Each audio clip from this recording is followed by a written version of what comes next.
পঞ্চম দফা নির্বাচনে বিক্ষিপ্ত অশান্তি বনগাঁ কেন্দ্রে, কল্যাণীর গয়েশপুরে। এদিন বনগাঁ কেন্দ্রের কল্যাণী গয়েশপুরে পঞ্চম দফা নির্বাচনকে কেন্দ্র করে বিক্ষিপ্ত অশান্তি হওয়ায় ঘটনাটি ঘটে। গয়েশপুর 14 নম্বর ওয়ার্ডের বিজেপি এজেন্টকে মারধর করে বুথ থেকে বের করে দেওয়া হয় এবং বিজেপি নেতার উপর হামলা অভিযোগ ওঠে শাসক দলের বিরুদ্ধে। আক্রান্ত বিজেপি নেতার নাম সুবীর বিশ্বাস, 14 নম্বর ওয়ার্ডের বাসিন্দা, যদিও অভিযোগ অস্বীকার করে তৃণমূল। আপনি কোন দলের এজেন্ট? আমি বিজেপি ভারতীয় জনতা পার্টির এজেন্ট।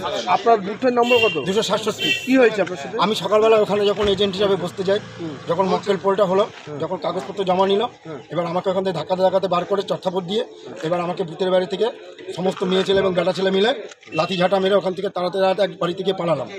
পালিয়ে এখনো পর্যন্ত এখানে আছি। কারা করেছে এগুলো? ওখানে টেনসিল লোকটা করেছে। বুথে ঢুকতে পারেননি? না। বুথে বসতে পারেননি? না। কোন বুথ? 267 আনন্দপুলি অঙ্গনারী স্কুল। আপনার নাম কি? আমার নাম শ্যামল পাল।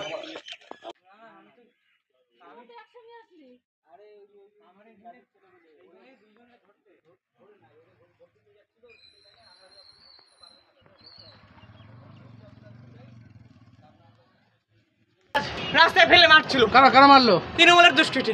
আপনারা কি এখানে এখনো আছে ওরা। আপনারা কোন দল? আমরা বিজেপি করি। আপনাদের অপরাধটা কি? মারার কারণটা কি? আমরা জাস্ট আমাদের ভোটারদের জাস্ট আটকাচ্ছিল, তাদেরকে বলছিলাম আপনারা আসেন, ওদেরকেও আসতে দেয়নি, আমাদের ধরে রাস্তায় এইখানে এই মাত্র।